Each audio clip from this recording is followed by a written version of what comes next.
আসসালামু আলাইকুম, this is Nadim Mohammad শুভ। নতুন আরেকটি ভিডিওতে আপনাদের স্বাগতম। আজকে আমরা নিয়ে আসছি এমভি কর্ণফুলী 13, যেটা রিমোট কন্ট্রোল জাহাজ, অবশ্যই আসল জাহাজ না।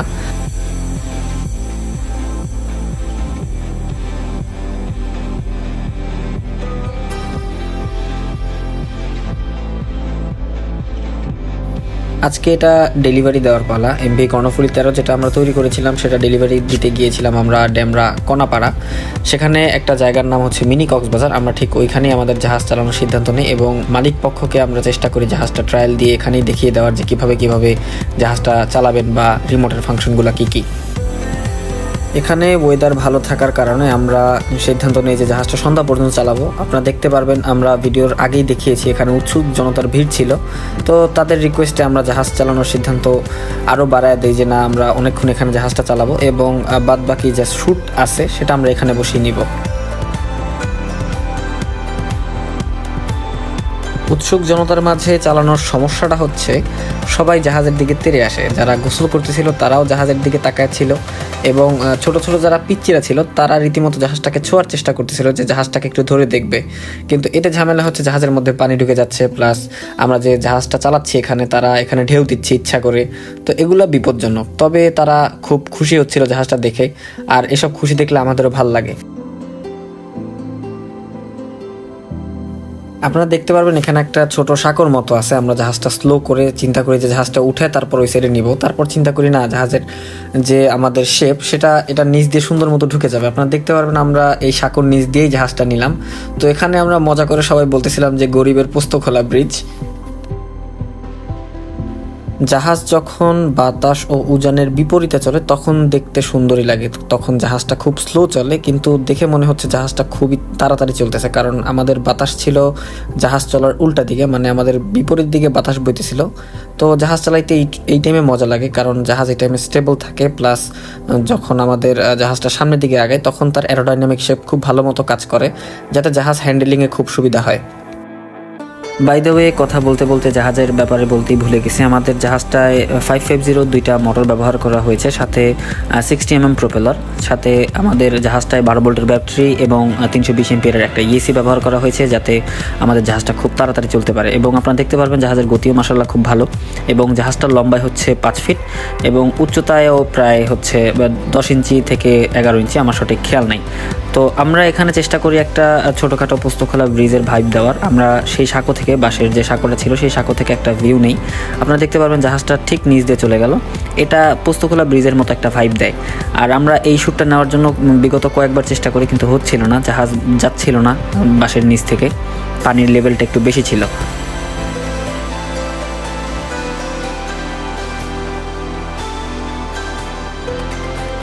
আজকে আমাদের এই জাহাজটা ডেলিভারি দেওয়ার সময়, তো আমরা জাহাজটার আগেই কয়েকটা ভিডিও আমাদের চ্যানেলে আপলোড করেছিলাম, সেটা যদি আপনারা কেউ না দেখেন দেখে আসতে পারেন, লিঙ্ক আমাদের ডেসক্রিপশন বক্সে দেওয়া থাকবে। তো আমাদের এই জাহাজটার আলহামদুলিল্লাহ যে পারফরমেন্স সেটা খুবই ভালো ছিল, এবং আমরা জাহাজটা তৈরি করতে সময় নিয়েছি প্রায় 3 মাসের বেশি লেগেছিল। আমাদের এই জাহাজটা যিনি অর্ডার করেছিলেন সে রীতিমতো হয়রান হয়ে গেছিল জাহাজটা ডেলিভারি পাওয়ার জন্য। তারপরও সময় বেশি নিয়ে আমরা জাহাজটা তার কাছে হস্তান্তর করি, এবং জাহাজের যে ডিটেলিং এবং জাহাজের যে স্পিড প্লাস হচ্ছে জাহাজের যে ডিউরেবল ক্ষমতা সেটা দেখে খুব খুশি হয়েছেন উনি, কারণ আমাদের জাহাজটা হালকা পাতলা ঢেউও সহ্য করতে পারে এবং ঢেউয়ের মধ্যে সে চলতে পারে, বাতাসের বিপরীত দিকে চলতে পারে এবং উজানের বিপরীত দিকে চলতে পারে। তো সব মিলিয়ে আলহামদুলিল্লাহ আমাদের জাহাজটা খুব ভালো ছিল।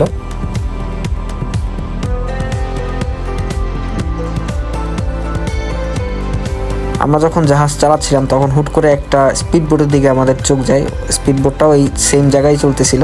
তো আমরা কাছে গিয়ে দেখলাম সেটা আমাদের সাকিব ভাইয়ার। উনি একজন প্রফেশনাল স্পিড বোট বিল্ডার, যিনি স্পিড বোট তৈরি করে থাকেন। আমরা যেরকম জাহাজ তৈরি করি উনি এইভাবে স্পিড বোট তৈরি করে বাজারে বিক্রি করেন, বা কেউ যদি স্পেশালি অর্ডার করে সেক্ষেত্রে তাদেরকে স্পিড বোট তৈরি করে দেন। তো তার সাথে দেখা হয়, উনি ওনার স্পিড বোট চালাচ্ছিলেন, আমি আমার জাহাজ চালাচ্ছিলাম, দুইটা মিলে একবারে একাকার। উনি আর আমি একসাথে স্পিড বোট এবং জাহাজ চালাতে থাকি, এবং এখানে যত মানুষ ছিল তারা ড্যাব ড্যাব করে তাকায় ছিল যে এখানে আসলে হচ্ছেটা কি।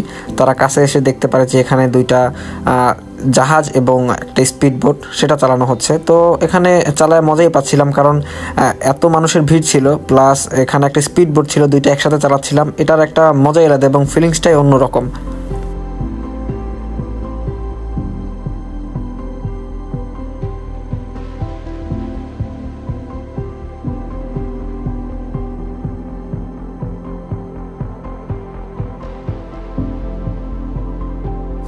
সাকিব ভাইয়ের সাথে কথা বলা শেষ করে আমরা আমাদের নির্ধারিত জায়গায় চলে যাই, যাতে উনি ওনার স্পিডবোট ঠিকঠাক মতো ট্রায়াল দিতে পারে এবং আমরা আমাদের শ্যুটগুলো ভালো মতো নিতে পারি। কারণ স্পিডবোট যদি সাইড দিয়ে যায় বা জাহাজের সাইড দিয়ে যায় সেক্ষেত্রে প্রচণ্ড পরিমাণ ঢেউর সৃষ্টি হয়, যেটা আমাদের শ্যুটের ক্ষেত্রে একটু বাধা দিচ্ছিল।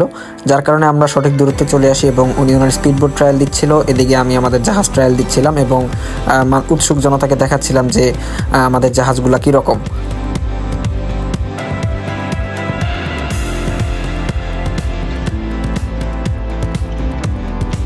লোকালয়ে জাহাজ চালানোর আর একটা সবচেয়ে বড় পেইন হচ্ছে শ্যুট নেওয়ার সময় হুট করে কোনো একটা ছেলে বা যে কোনো একটা মানুষ ক্যামেরার সামনে চলে আসে।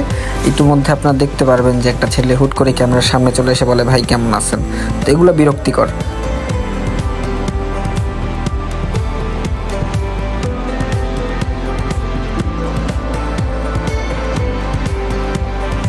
আমরা জাহাজ চালাচ্ছি প্রায় 2.5 ঘন্টার উপরে, আস্তে আস্তে সন্ধ্যা নেমে যাচ্ছে, তো মানুষজন দেখতে পারবেন ঘরমুখী। তারপর আমরা আমাদের জাহাজ চালাতে থাকি। আমাদের টার্গেট হচ্ছে একবারে সন্ধ্যা পর্যন্ত আমরা টানা জাহাজ চালাবো। তো হুট করে মাথায় একটা ভূত চাপে যে যদি আমরা জাহাজের সামনে আমাদের ফোনটা রেখে একটা শ্যুট নেই তাহলে কেমন হয়। অনেকে মানা করতেছিল, বাট আমি জানতাম আমার জাহাজটা কতটুকু সেফ এবং আমাদের জাহাজে যেরকম সেফটি ফিচার্স দেওয়া আছে আলহামদুলিল্লাহ এরকম কোনো বড় আজ পর্যন্ত দুর্ঘটনা হয়নি। তো আমি চিন্তা করি যে জাহাজের সামনে একটা ক্যামেরা লাগাবো, ক্যামেরা বলতে আমাদের ফোনটা রাখবো, ফোনটা রেখে তারপর আমরা জাহাজটা চালাবো আর আমরা দেখবো যে আসলেই আমাদের জাহাজটা কীরকম। আর আপনাদেরও এরকম একটা দেখার সুযোগ করে দেবো যে আমাদের জাহাজগুলো আসলেই কতটা উন্নত মানের এবং জাহাজটা কতটা সেফলি পানিতে চলতে পারে। তো আমরা কথা অনুযায়ী সেভাবেই কাজ করি সবসময়। আমরা চাই যে সবসময় আপনারা একদম অরিজিনাল ফুটেজটা দেখেন। আমরা জাহাজের সামনে ক্যামেরা লাগাই এবং এটাকে ওভাবেই চালানোর সিদ্ধান্ত নেই। চলুন আমরা সেই ফুটেজটা দেখে আসি। আমরা আমাদের মাস্টার ব্রিজের সামনে, জাহাজের যে মাস্টার ব্রিজটা থাকে 4th তলায়, সেই 4th তলায় মাস্টার ব্রিজের সামনে আমাদের যে ফোনটা আছে সেই ফোনটা রেখে দিই। যদিও ফোনটা যদি নিয়ে উল্টি দেয় তাহলে আমার প্রায় 42,000 টাকা শেষ। ফোনটা হচ্ছে আইফোন XR। তো ওইটা দিয়ে আমরা শ্যুট নেওয়ার সিদ্ধান্ত নেই, কারণ ওটাই শ্যুটটা বেটার হবে। তো আমরা ওইটা একদম সামনের দিকে রেখে জাহাজটা চালানোর সিদ্ধান্ত নেই। আপনারা দেখতে পারবেন এটা হচ্ছে অরিজিনাল ফুটেজটা, যেটা আমরা জাহাজ থেকে শ্যুট করি। আমাদের যে ক্যামেরাটা ছিল মানে আইফোন XR সেটা দিয়ে শ্যুট করা। আর যেটা আপনারা প্রথমে দেখেছেন সেটা হচ্ছে অ্যান্ড্রয়েড ফোনে একটা শ্যুট করা।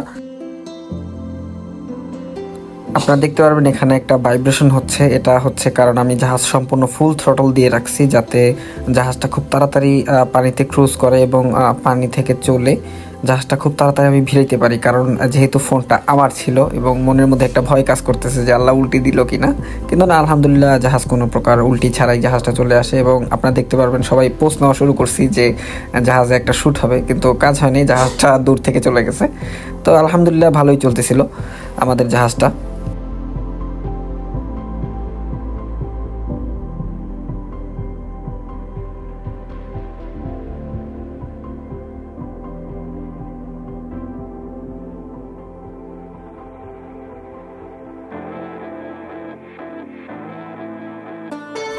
এটা হচ্ছে সেই ফুটেজ যখন আমাদের জাহাজটা ফোন নিয়ে চলতেছিল এবং এই জাহাজটা যখন আমাদের সাইড দিয়ে চলে যায় তখন আমরা অন্য ফোন দিয়ে এই ভিডিওটা নেই। আমরা যখন পোস্ট নিচ্ছিলাম তখন এক ভাই তার ফোন দিয়ে ভিডিওটা করে।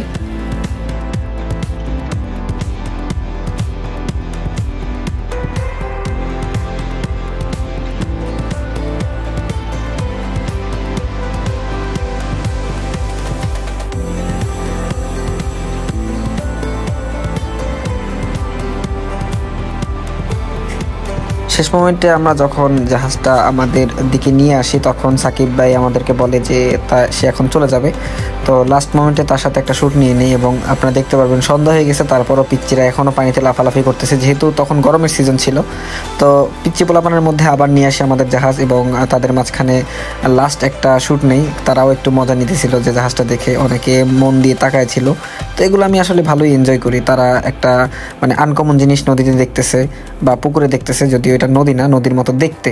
তো আমরা তার সাথে লাস্ট মোমেন্টে দেখা করে আমরা আমাদের জায়গা মতো চলে যাই এবং সন্ধ্যা যেহেতু হয়ে এসছে আমরা জাহাজের লাইট জ্বালানোর সিদ্ধান্ত নেই এবং রাত্রে যে শ্যুটগুলো আছে সেগুলো আমরা এখন দেখব।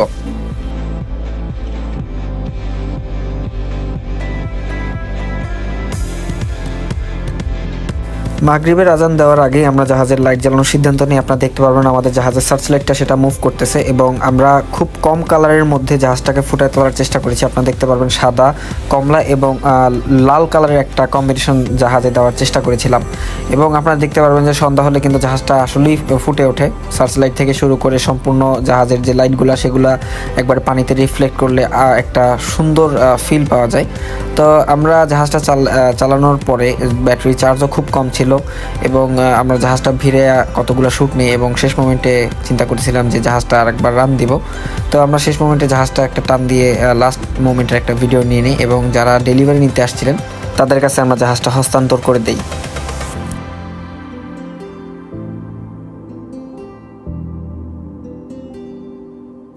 এই জাহাজটার সাথে অনেক স্মৃতি জড়িয়ে আছে, যেহেতু লঙ্গার একটা টাইম আমরা সময় নেই, প্রায় 3 মাসের কাছাকাছি। জাহাজটার অনেক চড়াই উতরাও পেরিয়ে আমরা জাহাজটা কমপ্লিট করি। তো শেষ মোমেন্টে আমরা লাইট জ্বালিয়ে একটা লাস্ট টান দেওয়ার চেষ্টা করি, যে একটা স্মৃতি হিসেবে একটা ফুটেজ রাখবো, যার কারণে আমরা সব লাইট অন করে তাকে ব্যাকআপ নেওয়ার সিদ্ধান্ত নেই। আপনারা দেখতে পারবেন পানির মধ্যে জাহাজটা ফুটে আছে। তো শেষ রানে আমরা যতটুকু বুঝলাম আলহামদুলিল্লাহ জাহাজটা লং টাইম পর্যন্ত সার্ভিস দিতে পারবে এবং যতদিন তাদের কাছে আছে আজ পর্যন্ত কোনো প্রকার কমপ্লেন আমরা পাইনি। তো আমাদের ভিডিও কেমন লাগলো আপনারা কমেন্ট বক্সে জানাবেন। যারা আমাদের ভিডিওটি ফেসবুক পেজ থেকে দেখতেছেন তারা আমাদের ফেসবুক পেজটি ফলো করে পাশে থাকবেন এবং যারা ইউটিউবে দেখতেছেন তারা আমাদের ইউটিউব চ্যানেলটি সাবস্ক্রাইব করে পাশে থাকবেন। আজকের মতো এই পর্যন্তই। সকলে ভালো থাকবেন, সুস্থ থাকবেন। আজকে বিদায় নিচ্ছি কর্ণফুলী 13 নিয়ে। নতুন আমরা আরও জাহাজ নিয়ে আসব। আমাদের এখন এম খান 7-এর অর্ডার আছে, প্লাস এমভি পারাবত 18-র একটা অর্ডার আছে, তারপর স্টিমারের অর্ডার আছে। নতুন নতুন প্রজেক্ট নিয়ে আমরা হাজির হবই, আজ হোক না কাল হোক। তো আপনারা দেখতে পারবেন আমরা জাহাজটা মালিক পক্ষের কাছে দিয়ে দিয়েছি এবং তারা জাহাজ নিয়ে তাদের বাসার উদ্দেশ্যে রওনা দিয়েছে এবং আমরা আমাদের পথে রওনা দিয়েছি।